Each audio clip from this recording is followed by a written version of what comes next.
Hey everyone, Brian Matthews here. Today's video is going to be a little bit of an update to a previous video that I did. Had a viewer, one of you guys, asked about the blades underneath, but also wanted to go through some of the changes and modifications that I've made specifically to my Swisher mower. But hopefully this helps you out. And like I say, the viewer that requested this information, I've already responded back to him in the other video in the comments in regards to those blades. I have not personally changed the blades since I bought this. I only bought it maybe a little over a year ago, and to be honest with you, probably should change them. It's probably about time. Just hadn't gotten around to it, and to be honest with you, I don't really have a lift or a way to really lift the mower up. It's extremely heavy due to the steel construction. But could be done. You just gotta loosen the one bolt, drop the two blades out, and then put them back up. But his question was in regards to the actual blades themselves. How do they spin? They spin like a traditional bush hog or rotary cutter mower, where you have 2 or 3 or however many multiple blades. So they kind of spin independently, and when you put them on, they will go back and forth pretty easily. I'll show you, try to get underneath the mower and just give you an idea of what it looks like underneath. You can see this one blade right here, and you can see how it spins independently from the other one that you can see right there. So that just kind of gives you an idea.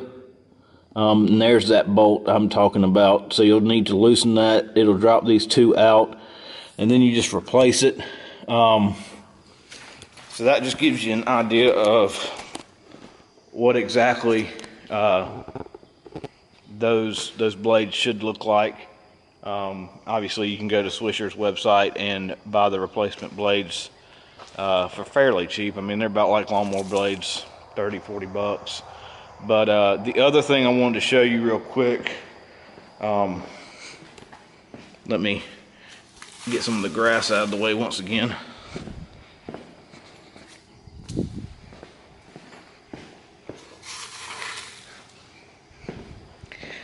I mentioned in my previous video, and I will link that in a card for you guys, that I was having issues right in here with the bolts and everything. Now, granted, this whole tubular thing's supposed to be underneath, but what we did is we actually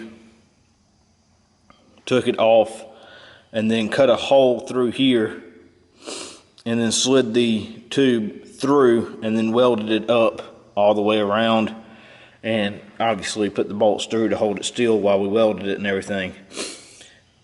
The reason we did this was because the bolts and the holes for the bolts themselves, as you can see, you're supposed to be able to adjust it. I don't really adjust it. I keep it straight behind the mower.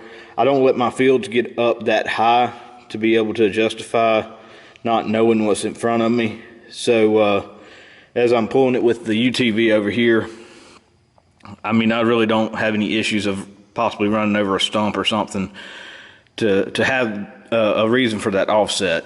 But this, to me, was just a whole lot more robust, sturdier, and I didn't have to worry about keep breaking bolts, because I kept breaking them. Plus, it was wallering out the holes here, and it was going to wind up not being pretty. So we did that. And then the other thing that we did, they make now the Hitch version. I say Hitch, this is a Hitch as well, but they make a trailer hitch version with the coupler on it and everything for your 2-inch ball. And to be honest with you, the trailer hitch is like $100, and then you got to pay for shipping and whatever else, and I'm just not wanting to spend that kind of money. So what I did is I took the regular what I'm gonna say lawnmower pin. Went and bought this at Tractor Supply. It's a lot thicker, a lot sturdier. As you can see, I've only used it once since then, and it's still wallering out the hole. But at least it's a little bit bigger. It fits as you can tell, it fits a whole lot snugger than the handmade pin I had to make because the original pin broke. So those are kind of the two modifications I've made personally to the Swisher. This is an older model. Like I say, I believe they've pretty much fixed all of these issues on the newer models, but still the Kawasaki engine, love it, cranks up every time. You just gotta, over the winter, whenever you go to crank it for the first time, you gotta treat it right. And obviously I don't treat mine right. I leave it dirty sitting here in the garage. But anyways, that was just kind of the video. Just wanted to give y'all an update on that particular question from that viewer. And like I say, I will give him credit for asking that, and I appreciate that. Like I say, that's what this is all about. If y'all have questions about anything on any of my videos, please just leave me a comment. I try to get to every single one of them. And make sure to like and subscribe to this video if these kind of videos interest you, as far as reviews, products, farm equipment, hunting, fishing, the outdoors, pretty much anything to do around the house that's outside related, or possibly even inside related, like fixing something inside. We've got a lot of projects going on around here ourselves, and we want to include y'all. We want y'all to feel included, and I want y'all to be engaging as well. It helps me out, keeps me motivated to keep making content for you guys. So I appreciate it. Thank y'all for the comments. Thank y'all for the likes and the subscribes. Appreciate y'all. If y'all need anything, just holler at me. Thanks. Have a great day.